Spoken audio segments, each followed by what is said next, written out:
Tom O'Connor is a senior foreign policy writer at Newsweek. He joins us live from New York. Tom, it was interesting to see when you listen to the words of the Ukrainian foreign minister, who was asking for just basics here. How about guarantees for a ceasefire, guarantees to actually protect these humanitarian corridors? And he said that Russia didn't even respond to that. One would think that this would be at least a chance for Russia to change the game here, to pull back and try to save some face, the alternative to what could be a very prolonged conflict. Clearly, they don't want that. Well, it seems at this stage right now that Russia's content with keeping the talks at the representative level in Belarus between the Ukrainian and Russian sides right now. Obviously, we've heard President Zelensky many times appeal for a face-to-face with President Putin, and nothing's really come of that. I think one thing that was interesting was that after the recent talks in Turkey, while, of course, the foreign minister of Ukraine has said that there was no progress made, but he also left the door open for potential future diplomacy, from the Russian side, Foreign Minister Lavrov had said that the possibility of direct talks between the two presidents of Ukraine and Russia was discussed, and that might be something on the table. But it sounds like they want basically a deal to be done first in Belarus and then hold those kind of talks. At this point, though, with troops moving ever closer to the capital, it does appear that Russia doesn't want a real pause in this, that this is Vladimir Putin going for broke.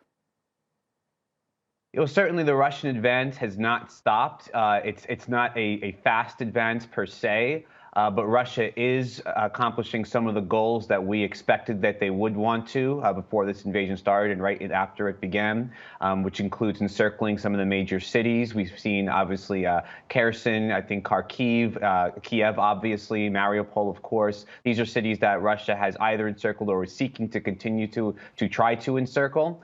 And I think that actually plays into the negotiations as well, because Russia wants to cement, I think, its position on the table. They want to enhance their leverage and see what they can extract from the Ukrainians in terms of concessions, especially when it comes to the recognition of Russia's control of Crimea, the Donetsk and Luhansk republics in the Donbass region, as well as neutrality from NATO. Sure, but you could say that Russia already has leverage. They've made those gains well beyond the original areas in their so-called breakaway regions.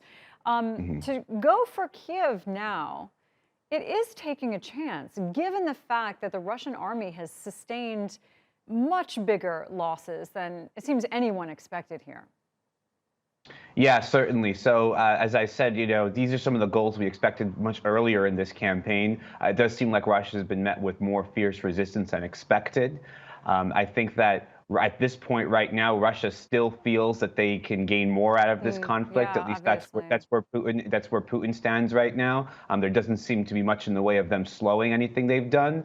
And what runs the risk, though, is that if it actually comes to urban warfare, and we've not seen an extensive amount of ground fighting in places like Kiev just yet, in the capital, in the more populated parts of the capital itself, there's a concern that, of course, casualties will just skyrocket at that point, and then there will be much less room for diplomacy. But it does seem that Russia wants to hold that over Ukraine as a possibility once it fully encircles Kiev, if it is able to. Yeah, and one thing that the Ukrainian foreign minister said was that when he was asking for talks at the leader level, the Russian foreign minister Lavrov said, Putin is not opposed to that in principle, but I'm going to have to talk to him.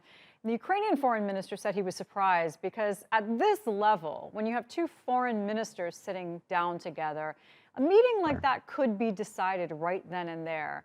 But clearly Lavrov didn't want to go there. And you have to wonder, what did he have going into this meeting from Putin?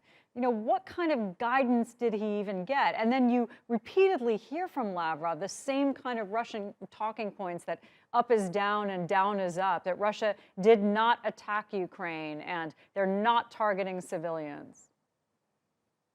Well, I think it's clear in Russia, the authority is quite centrally consolidated within Putin's own power himself. I think he delegates responsibilities, but as far as how much length these diplomats, or even when it comes to generals, have to make their own decisions has come under a lot of debate lately, especially with the way this conflict has played out and the lead up to it. So I don't think it's extremely surprising that unless President Putin had said you can sit here and arrange a presidential state-to-state talk, that Lavrov wasn't able to do that, and that he said that he would go back to Putin with that. I think what is interesting, though, is that was discussed and that the possibility was left open, because last we heard on this, Putin wasn't even answering the phone, and there was no discussion from the Kremlin that this would be a possibility. So perhaps this is a step forward.